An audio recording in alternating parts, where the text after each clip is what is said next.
ആ metro railway station ബാത്റൂമിൻ്റെ തറയിൽ ടിഷ്യൂ പേപ്പറുകൾ വിരിച്ച് ക്രിസ് ഗാർഡനർ അതിൽ ചുമരും ചാരിയിരുന്നു. അയാളുടെ മടിയിൽ തല ചായ്ച്ച് 5 വയസ്സുകാരൻ മകൻ ക്രിസ്റ്റഫർ ഉറങ്ങുന്നു. അവർ താമസിച്ചിരുന്ന മോട്ടൽ റൂമിൻ്റെ വാടക കുടിശ്ശിക തീർക്കാൻ ക്രിസ്സിന് സാധിക്കാതെ വന്നതിനാൽ അവിടെ നിന്നും ക്രിസ്സും മകനും പുറത്താക്കപ്പെട്ടിരിക്കുകയാണ്. ആ റെയിൽവേ സ്റ്റേഷൻ്റെ ബാത്റൂമിൽ അങ്ങനെയാണ് അവർ അഭയം തേടി എത്തിയത്. ജീവനക്കാരോ കാവൽക്കാരോ ആരെങ്കിലും കയറി വന്ന് അയാളും മകനും അവിടെ തങ്ങുന്നത് കണ്ട് അവിടെ നിന്നും അവരെ പുറത്താക്കാതിരിക്കാൻ ആ ബാത്റൂമിൻ്റെ കതക് ക്രിസ് അകമേ നിന്നും കുറ്റിയിട്ടിരിക്കുകയാണ്. വാതിലിൽ ആളുകൾ തട്ടുമ്പോൾ ക്രിസ് ഇരുന്നു കൊണ്ട് തന്നെ വാതിൽ ശക്തിയായി ചവിട്ടിപ്പിടിക്കും, ഒരു കാരണവശാലും ആ വാതിൽ തുറന്നു വരാതിരിക്കാൻ.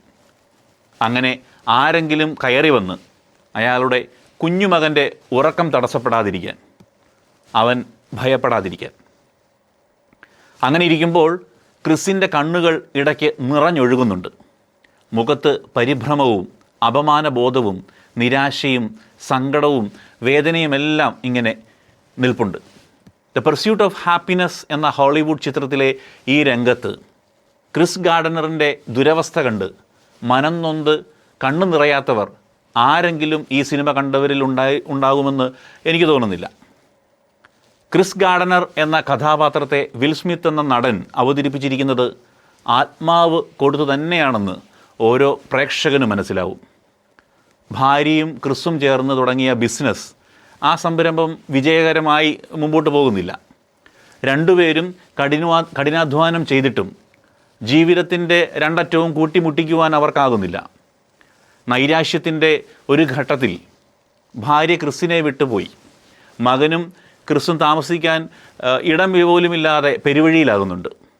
പഠനത്തിലും ബുദ്ധിശക്തിയിലുമെല്ലാം മുൻപനായിരുന്നിട്ടും ഹൈസ്കൂൾ തലത്തിനു മുകളിൽ വിദ്യാഭ്യാസം നേടാൻ ക്രിസ്സിനാകുന്നില്ല.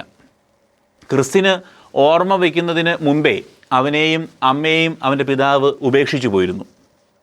തൻ്റെ മകന് ഒരിക്കലും തൻ്റെ ഗതി വരാതിരിക്കാൻ നിരന്തരമായ നൈരാശ്യത്തിൻ്റെ ആക്രമണത്തിലും തളരാതെ Chris പൊരുതിക്കൊണ്ടേയിരുന്നു.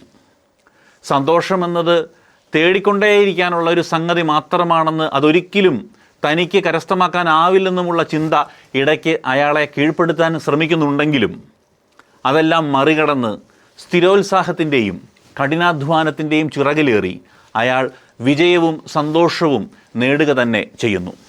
The pursuit of happiness ഒരിക്കൽ കണ്ടവർ ഒരിക്കൽ കൂടിയെങ്കിലും വീണ്ടും ഈ ചിത്രം തീർച്ചയായും തേടിപ്പിടിച്ച് കണ്ടിരിക്കുമെന്ന് എനിക്കുറപ്പുണ്ട്.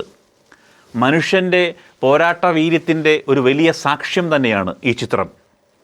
കഠിനാധ്വാനം ചെയ്യുക എന്നതേയുള്ളൂ ജീവിതത്തിൽ മുന്നേറാൻ ആഗ്രഹിക്കുന്നവരുടെ മുമ്പിലുള്ള ഒരേയൊരു വഴി എന്നത് ഒരിക്കൽ കൂടി ഈ സിനിമ നിങ്ങൾക്ക് പറഞ്ഞു തരും. അധ്വാനിക്കുന്നവർ, അർഹതയുള്ളവർ അതിജീവിക്കും. അതാണ് the pursuit of happiness cinema നമ്മളോട് പറയുന്നത്. ക്രിസ് ഗാർഡനറുടേത് ഒരു സംഭവ കഥയാണ്. അധ്വാനമില്ലാതെ അലസനായി പോകുന്നോ എന്ന് തോന്നുന്ന ഘട്ടത്തിൽ ദ പെർസ്യൂട്ട് ഓഫ് ഹാപ്പിനെസ് വീണ്ടും കാണാറുണ്ട്. അത് പുതിയ ഊർജം നമുക്ക് ഓരോരുത്തർക്കും പകരുന്നു.